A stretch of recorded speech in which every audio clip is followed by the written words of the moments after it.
Getting ready. All right, hello. Hi, Sergio G. It's October. Getting my hat going for October. Thought I'd be a little bit festive for you guys. Starting too early? Would you have rather like the Christmas tree? Now that would have been a shame, huh? Christmas tree hat. So just a beautiful Saturday morning here in Florida, and just getting ready to give you guys some quick tips about potty training. I do specialize in puppies, so I'm just gonna go ahead and get started and see what we've got here for people in the future. So my name is Camila Benavides. I'm a certified dog trainer, and with the CCPDT, I'm also an AKC Canine Good Citizen Evaluator. And hi, Pedro. Hola, ¿cómo estás? I think Pedro is a Hispanic name, right? Hi, Flat. And I am soon going to be a licensed presenter for Family Paws, which is all about preparing families with life with kids and dogs. I specialize in puppies and manners in the home, and I like to say that I do real dog training for real people. So really simple, sweet, and to the point. So if you like what you see, go ahead and follow. I have more tips in the future. Like to share some products and some tips for dog training. So you just hit that little buddy icon right there, share with your followers, and please give me hearts so that more people can find a certified dog trainer on Periscope, because I can't find any recently. Hi, Nicole. Nicolas. So number one, let's go through this real quick.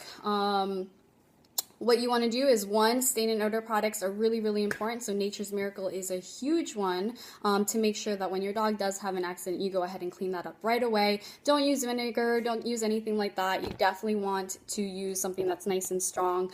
I prefer Nature's Miracle, and that makes sure that that sign that says pee here when they urinate, because their sense of smell is really strong, is not going to be there in the future. So you just take care of that. Hi, Henry. I'm just being really festive with, my little October pumpkin hat for you guys, make it a little bit more interesting. So tip number 2, potty training spray. You've probably heard about it. Doesn't work without a training program, without the rest of the tips that I'm going to share with you here. So potty training spray, what is it? Does it work? Well, it's an attractant, so it replicates the scent of urine. So wherever you want your dog to go outside, because that's where I would ideally like you to have your dog go, most people do too, you go outside and you pick a very certain spot that you like next to a tree or whatever, and you go ahead and spray it down with that potty training spray. It replicates the scent of urine, especially if you don't have any other dogs. Lead your dog over there on a leash, and your dog's going to smell it and be like, hey, this is my backyard, or hey, this is my front yard, or hey, I really need to pee here, and then they do it. So you create a dog that wants to go outside.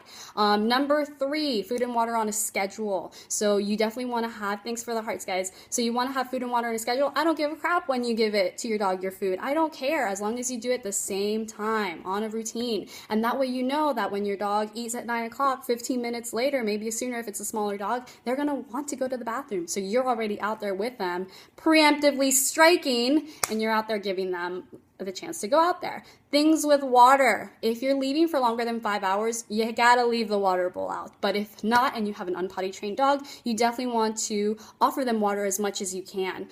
So if you get home from work, you gotta put the water bowl up and offer it 6 times before they go to sleep. I usually stop giving them water by 7 p.m. You do you though, you do you. And that way they drink water, and then 15 minutes later, you're out there with them, making sure that they're not being on your really nice rug, right? So we don't want that. Number 4, be present. So when you let your dog out in the backyard, for example, or you're out there just with your dog and you're just like texting away on your phone, you're not going to see when your dog's going to use the bathroom. So definitely be present and reward your dog when they pee. So the funny thing that I like to do is that when my dog is midstream, I swear to God, I just give them treats. I'm like, here, you want some? Here you go. And they're like, I'm not even done, lady. And I'm like, I don't care. I want you to get really clear that I'm rewarding you for peeing. I don't know about the pooping. The pooping, I just kind of leave it. Thanks for the hearts, guys. The pooping, I just gotta leave them alone. It's like, okay, nobody wants to be.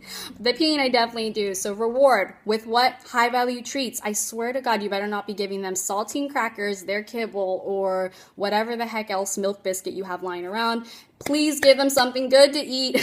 Please pay them well for it. So if you got that hot dog, don't feel bad, don't feel guilty, don't feel like you're bribing them. You're going to create a new habit. Moving on, step number 5, signs that they need to go out: sniffing the floor, circling around, tail up like this, nice tail look, you know, it's like, I gotta pee, I gotta poop. So when you see those signs, great. With puppies especially, if your puppy's coming up to you, biting you, running away, kind of playful a little bit, that usually is a sign that they're like, I want to go to the bathroom. Number 6, times that they will need to go out. Anytime they wake up from sleeping. Every time they get out of their crate, when you let them out, they need to go straight outside. With my puppies, I used to open the crate, literally pick them up, and just go outside. I was like, you're not walking on my floors. I'm not going to clean up pee in the morning right now. I can't handle it anymore. So times they will need to go out: during or right after you've played with them. That's a huge one. I don't know if anybody else has had that happen to them, but it's very, very common with puppies. So definitely don't do that. Hi, our dentist. And then, so right after waking up, that's a really big one. During play.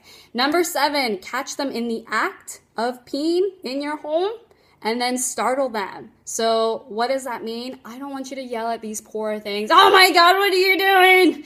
Don't do that. Don't yell at them. Don't scare the crap out of them. What I want you to do more of is like, something like that, okay? And then done, okay? Don't keep yelling at them. Don't get in their face. Don't put their face in it. Just catch them in the act. Startle them. Maybe they'll stop mid-poop. Like, just cut it off midstream, and then take them outside. If they're small enough, scoop them out, take them out. If not, lead them out. Don't be pissed. Don't be mad. Don't hate on them. Just be like, okay, it's fine. You're going through a potty training process. So if you guys have any questions, those are my 7 tips. If you want me to do a quick recap. Yorkie poos. I trained so many Yorkies. You have no idea. And a Yorkie poo, I don't know how you do it, because that would be so much energy. So thank you guys so much. Speak English, girl. Yo sé, yo hablo también español. A veces me confundo. I don't even know what's going on. Go ahead and share this with your friends. Tweet it out. Share it. You click that buddy icon. You share it with Facebook. Other people, might want to have some help with their poor rugs. There's rugs that are suffering out there. And what are you doing? You're not sharing it? I don't even understand. So in future broadcasts, I'm going to be teaching play dead for one of my baby girls. I have 2 dogs, and I'm going to be teaching them how to play dead. So if you want to catch that in the future, and other little products and stuff like that, get a certified dog trainer out. Any questions or concerns, please leave them here before I end it. What's going on, guys? Hi, Richard SAT. Tip number 1, stain and odor products, get them. Tip number 2, potty training spray, get it. Tip number 3, food and water on a schedule. Tip number 4, be present and reward your dog when they go potty with high-value treats. Tip number 5, there are signs that they need to go out. Tip number 6, times they will need to go out, certain ones. Tip number 7, catching the act to startle, then lead them out. So signs that they need to go out: sniffing the ground, circling, tail up. 6, times they will need to go out: after they wake up, when they get out of the crate, during or after play. That's a huge one. Times they will need to go out: when you didn't pick up the water bowl like I told you, and they down the whole thing, and you're watching Hulu, you're doing Netflix and chill, and next thing you know, you have to stop because your dog just, peed the whole water bowl out right there in your carpet or your floor, and have to clean that up. It's not any fun. So I pet sit for a lot of my clients. I do have a lot of puppy clients, and I pet sit for them, so I feel your pain. For older dogs as well. It's not fun. It's not fun. It's not fun. My house is just, I'm always like this. I have my spray, I have my wipe. I have puppies at the house. I'm always like following them. Like, what are you going to do? I do follow my own tips, but hey, dogs, when they first come in, they don't know what's going on, what the rules are, and they're like, pee for all. So much fun. So go ahead and follow me, you guys. I'll follow you back so we can start getting some more free tips from a certified trainer. Again, my name is Camila Benavides, CPDTKA and CGC Evaluator, real dog training for real people, and love you guys so much. Thanks for watching, and y'all have a good Saturday. Be back soon.